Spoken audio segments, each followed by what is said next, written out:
Dear students, welcome. Plus 1 science വിദ്യാർത്ഥികൾക്ക് basic concepts of chemistry എന്ന ഒന്നാമത്തെ മോഡ്യൂളിനകത്ത് ഉൾപ്പെടുന്ന ലോസ് ഓഫ് കെമിക്കൽ കോമ്പിനേഷൻ എന്നൊരു ടോപ്പിക്കാണ് ഇന്ന് ഡിസ്കസ് ചെയ്യുന്നത്. നമ്മൾ കഴിഞ്ഞ ക്ലാസ്സിൽ കെമിസ്ട്രി എന്താണെന്ന് പഠിച്ചു, സ്റ്റേറ്റ്സ് ഓഫ് മാറ്ററിന്റെ ഡിഫറെന്റ് സ്റ്റേറ്റുകൾ പഠിച്ചു. നമുക്ക് കെമിസ്ട്രി ആദ്യം എന്താണെന്ന് പരിചയപ്പെടാം. Chemistry is a study of transformation of matter from one form to another. അങ്ങനെയും കെമിസ്ട്രിക്ക് ഒരു ഡെഫിനിഷൻ ഉണ്ട്. മാറ്ററിന്റെ ട്രാൻസ്ഫോർമേഷനെ കുറിച്ച് പഠിക്കുന്ന ശാസ്ത്ര ശാഖയാണ് കെമിസ്ട്രി എന്നറിയപ്പെടുന്നത്. It is a branch of science which studies the transformation of matter from one form to another. ഇനി നമ്മുടെ ഇന്നത്തെ ഡിസ്കഷൻ, അതായത് ലോസ് ഓഫ് കെമിക്കൽ കോമ്പിനേഷൻ എന്ന ടോപ്പിക്കിൽ നമ്മൾ ഇന്ന് 5 ലോസ് ആണ് ഡിസ്കസ് ചെയ്യുന്നത്.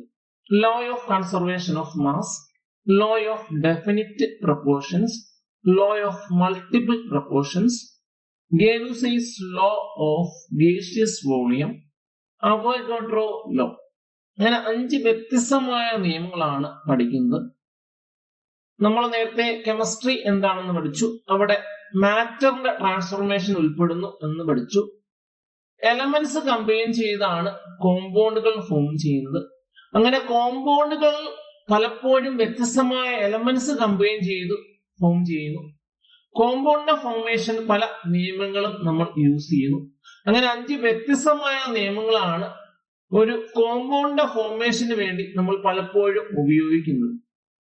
അതിൽ ഈ 5 നിയമങ്ങളും പലപ്പോഴും ഉപയോഗിക്കാറുണ്ട്. ലോ ഓഫ് കൺസർവേഷൻ ഓഫ് മാസിൽ തുടങ്ങി അവോഗാഡ്രോ ലോ എന്ന 5ാമത്തെ നിയമം വരെയാണ് നമ്മൾ ഇന്ന് പഠിക്കുന്നത്.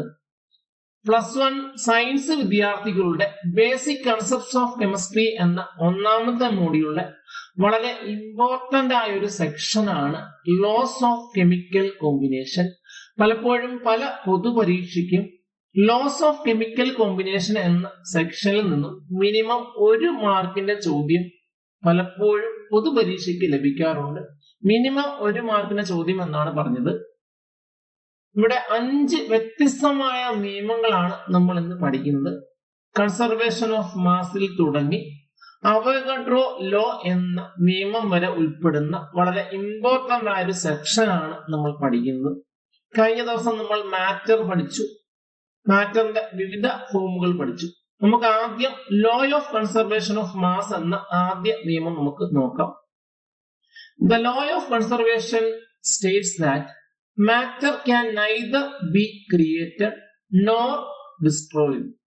മാറ്റർ അല്ലെങ്കിൽ ദ്രവ്യത്തെ ക്രിയേറ്റ് ചെയ്യാനോ അല്ലെങ്കിൽ നശിപ്പിക്കാനോ കഴിയുന്നില്ല. അതാണ് ഒന്നാമത്തെ നിയമമായ law of conservation of mass പറയുന്നത്. നമുക്ക് വേറൊരു രൂപത്തിൽ പറഞ്ഞാൽ the sum of mass of reactants and the products formed will be a constant. അതായത് എത്ര റിയാക്ടൻസ് എടുക്കുന്നു അത്ര തന്നെ പ്രോഡക്ട്സ് നമുക്ക് ലഭിക്കുന്നു. നമുക്ക് വേറൊരു രൂപത്തിൽ പറയാം, the law of conservation of mass states that the total mass of reactants and the total mass of products must be the same. റിയാക്ടൻസിന്റെ മാസും പ്രോഡക്ട്സിന്റെ മാസും കോൺസ്റ്റന്റ് ആണ്. എക്സാമ്പിൾ നമുക്ക് നോക്കാം. ഹൈഡ്രജനും ക്ലോറിനും കൂടെ കമ്പൈൻ ചെയ്ത് HCl ഫോം ചെയ്യുന്ന റിയാക്ഷൻ നോക്കിയാൽ 2 ഗ്രാം ഹൈഡ്രജനും 71 ഗ്രാം ക്ലോറിനും കൂടി കമ്പൈൻ ചെയ്തു 73 ഗ്രാം HCl ലഭിക്കുന്നു. അവിടെ റിയാക്റ്റൻസ് ആണ് ഹൈഡ്രജനും ക്ലോറിനും. അവിടെ 2 ഗ്രാം പ്ലസ് 71 നമുക്ക് 73 ഗ്രാം HCl ലഭിക്കുന്നു. നമുക്ക് മനസ്സിലാക്കാം, the sum of reactants and the mass of products are equal. റിയാക്റ്റൻസിന്റെ മാസും പ്രോഡക്ട്സിന്റെ മാസും ഈക്വൽ ആണ്. ഹൈഡ്രജനും ക്ലോറിനും കൂടി രണ്ടും കൂടെ ചേർത്താണ് 73 ഗ്രാം മാസ് ലഭിക്കുന്നു. അവിടെ HClന്റെ മാസും 73 തന്നെയാണ്. ഇവിടെ എത്ര റിയാക്റ്റൻസ് എടുക്കുന്നു അത്ര തന്നെ പ്രോഡക്ട്സ് നമുക്ക് ലഭിക്കുന്നു.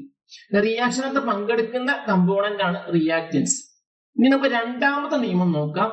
ആ നിയമത്തെയാണ് നമ്മൾ ലോ ഓഫ് ഡെഫിനിറ്റ് പ്രൊപ്പോർഷൻ എന്നും അല്ലെങ്കിൽ ലോ ഓഫ് കോൺസ്റ്റന്റ് പ്രൊപ്പോർഷൻ എന്നും വിളിക്കുന്നു. നമുക്ക് നിയമം എന്താണെന്ന് നോക്കാം. Law of definite proportion States that every chemical compound contains fixed and constant proportions of its constituent elements. ഒരു കെമിക്കൽ കോമ്പൗണ്ടിൽ ഉൾപ്പെടുന്ന കോൺസ്റ്റിറ്റ്യൂന്റ് എലമെന്റ്സ് തമ്മിൽ ഒരു ഫിക്സഡും കോൺസ്റ്റന്റ് പ്രപ്പോർഷൻ അല്ലെങ്കിൽ അനുപാതം എക്സിസ്റ്റ് ചെയ്യുന്നു. എക്സാമ്പിൾ നോക്കിയാൽ അമോണിയ എന്ന കോമ്പൗണ്ടിൽ നൈട്രജനും ഹൈഡ്രജനും ഉൾപ്പെടുന്നു. അങ്ങനെ നൈട്രജനും ഹൈഡ്രജനും തമ്മിലുള്ള ഒരു അനുപാതം എന്ന് പറയുന്നത് ഫിക്സഡും കോൺസ്റ്റന്റും ആയിരിക്കും. എത്ര ഗ്രാം അമോണിയ എടുത്താലും അവിടെ നൈട്രജനും ഹൈഡ്രജനും തമ്മിലുള്ള അനുപാതം എന്ന് പറയുന്നത് 14:3 ആയിരിക്കും. ഈ ഒരു നിയമം പ്രപ്പോസ് ചെയ്തത് ജോസഫ് ഫ്രോസ്റ്റ് എന്ന സയന്റിസ്റ്റ് ആണ്. അതുകൊണ്ട് ഈ നിയമത്തെ നമ്മൾ ഫ്രോസ്റ്റ് ലോ എന്നും വിളിക്കുന്നു. ഇനി നമുക്ക് അടുത്തൊരു എക്സാമ്പിൾ നോക്കിയാൽ വാട്ടറിന്റെ ഫോർമേഷനകത്ത് ഹൈഡ്രജനും ഓക്സിജനും തമ്മിലുള്ള ഒരു പ്രപ്പോർഷൻ എന്ന് പറയുന്നത് 1:8 ആണ്. നമുക്ക് എത്ര ഗ്രാം വാട്ടർ എടുത്താലും ഇതിൽ ഹൈഡ്രജനെയും ഓക്സിജനെയും ഒരു പ്രപ്പോർഷൻ എന്ന് പറയുന്നത് ഫിക്സഡ് ആണ്. അതായത് 1:8 എന്ന് പറയുന്ന ഒരു പ്രപ്പോർഷൻ ആയിരിക്കും ഹൈഡ്രജനെയും ഓക്സിജന്റെയും ഒരു അനുപാതം. So the law states that the constituent particles in a chemical compound will be having a fixed and constant proportion. ഒരു കെമിക്കൽ കോമ്പൗണ്ടിലെ കോൺസ്റ്റന്റ് എലമെന്റ്സ് തമ്മിലുള്ള ഒരു പ്രപ്പോർഷൻ എന്ന് പറഞ്ഞ അനുപാതം എന്ന് പറയുന്നത് ഫിക്സഡും കോൺസ്റ്റന്റും ആണ്. ആ നിയമത്തെയാണ് നമ്മൾ ലോ ഓഫ് കോൺസ്റ്റന്റ് പ്രപ്പോർഷൻ എന്നറിയപ്പെടുന്നത്. നമുക്ക് മൂന്നാമത്തെ നിയമം നോക്കാം. മൂന്നാമത്തെ നിയമത്തെയാണ് ലോ ഓഫ് മൾട്ടിപ്പിൾ പ്രപ്പോർഷൻസ് എന്നറിയപ്പെടുന്നത്. നമുക്ക് ഈ നിയമം എന്താണെന്ന് നോക്കാം. The law of multiple proportions states that if two elements forms more than one compound between them, then the ratio of masses of second element which combines with a fixed mass of first element will always be ratio of small whole number. രണ്ട് എലമെന്റുകൾ തമ്മിൽ ഒന്നിൽ കൂടുതൽ compound form ചെയ്യുന്നു. അവിടെ condition പറയുന്നുണ്ട്, ഒന്നാമത്തെ എലമെന്റിന്റെ mass fixed ആണ്, രണ്ടാമത്തെ എലമെന്റ് വ്യത്യസ്തമായ മാസിലാണ് അവിടെ എക്സിസ്റ്റ് ചെയ്യുന്നത്. നമുക്ക് ഹൈഡ്രജൻ ഓക്സിജനുമായിട്ട് കമ്പൈൻ ചെയ്ത് വാട്ടർ ഫോം ചെയ്യുന്നു. വീണ്ടും രണ്ടാമത്തെ കേസിൽ ഹൈഡ്രജനും ഓക്സിജനുമായിട്ട് കമ്പൈൻ ചെയ്തു ഹൈഡ്രജൻ പെറോക്സൈഡ് ഫോം ചെയ്യുന്നു. രണ്ട് കേസിലും ഹൈഡ്രജന്റെ മാസ് 2 ഗ്രാം തന്നെയാണ്. ഓക്സിജന്റെ മാസ് 16 ഗ്രാമും 32 ഗ്രാമുമായിട്ട് മാറുന്നു. പിന്നെ ഓക്സിജന്റെ അനുപാതം എന്ന് പറയുന്നത് 16:32 അല്ലെങ്കിൽ 1:2 ആണ്. അങ്ങനെ ഒന്നാമത്തെ എലമെന്റിന്റെ മാസ് ഫിക്സഡ് ആണ്, രണ്ടാമത്തെ എലമെന്റ് മാസുകൾ തമ്മിലുള്ള ഒരു പ്രപ്പോർഷൻ എന്ന് പറയുന്നത് എപ്പോഴും ഒരു ഹോൾ നമ്പറിലായിരിക്കും. അതാണ് ഈ നിയമം പറയുന്നത്. So low of multiple proportion പറയുന്നത് ഇതാണ്.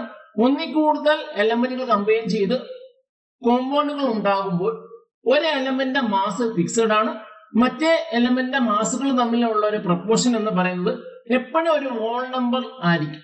നമുക്ക് ഈ എക്സാമ്പിൾ നോക്കാം. ഹൈഡ്രജനും ഓക്സിജനും തമ്മിൽ രണ്ട് വ്യത്യസ്തമായ പ്രോഡക്ട്സ് ഫോം ചെയ്യുന്നു. ഒന്നാമത്തെ പ്രോഡക്ട്സ് വാട്ടർ ആണ്, രണ്ടാമത് ഹൈഡ്രജൻ പെറോക്സൈഡ്. ഈ രണ്ട് കേസിലും ഹൈഡ്രജന്റെ മാസ് ഫിക്സഡ് ആണ്, ഓക്സിജന്റെ മാസ് ചേഞ്ച് ചെയ്യുന്നു. ഇനി നമുക്ക് നാലാമത്തെ നിയമം നോക്കാം. നാലാമത്തെ നിയമത്തെയാണ് ഗെലുസൈസ് ലോ ഓഫ് ഗേഷ്യസ് വോളിയം എന്ന് പറയുന്നത്. അവിടെ ഗ്യാസുമായിട്ട് അസോസിയേറ്റ് ചെയ്യുന്ന ഒരു നിയമമാണ് ഗെലുസൈസ് ലോ എന്ന് പറയുന്നത്. ഗെലുസൈ എന്ന് പറയുന്ന സയന്റിസ്റ്റ് ആണ് ഈ ഒരു ലോ പ്രപ്പോസ് ചെയ്തത്. നമുക്ക് ലോ എന്താണെന്ന് നോക്കാം. The ratio between volumes of gaseous reactance and products can be expressed in simple volume. Gaseous reactance react ചെയ്തു, പ്രോഡക്ട്സും കിട്ടിയാൽ ഈ റിയാക്ടൻസും പ്രോഡക്ട്സും തമ്മിലുള്ള ഒരു അനുപാതം റേഷ്യോ എന്ന് പറയുന്നത് എപ്പോഴും ഒരു സിമ്പിൾ വോൾ നമ്പർ ആയിരിക്കും. എക്സാമ്പിൾ ഹൈഡ്രജനും ക്ലോറിനും തമ്മിൽ ഹൈഡ്രജൻ ക്ലോറൈഡ് ഫോം ചെയ്യുമ്പോൾ 1 ഗ്രാം ഹൈഡ്രജൻ എടുക്കുന്നു, അല്ലെങ്കിൽ 1 ലിറ്റർ എടുക്കുന്നു. ക്ലോറിനും 1 ഗ്രാം എടുക്കുന്നു, പ്രോഡക്ട്സ് 2 ഗ്രാം കിട്ടുന്നു. ഈ റിയാക്ടന്റും പ്രോഡക്ട്സും തമ്മിലുള്ള റേഷ്യോ എന്ന് പറയുന്നത് 1:1:2 ആണ്. അതായത് സിമ്പിൾ റേഷ്യോയിലായിരിക്കും പ്രോഡക്ട്സും റിയാക്ടന്റും എക്സിസ്റ്റ് ചെയ്യുന്നത്. ഏത് തരം റിയാക്ടന്റ് ആണെന്ന് പറഞ്ഞാൽ ഗേഷ്യസ് റിയാക്ടന്റ് ആണ്.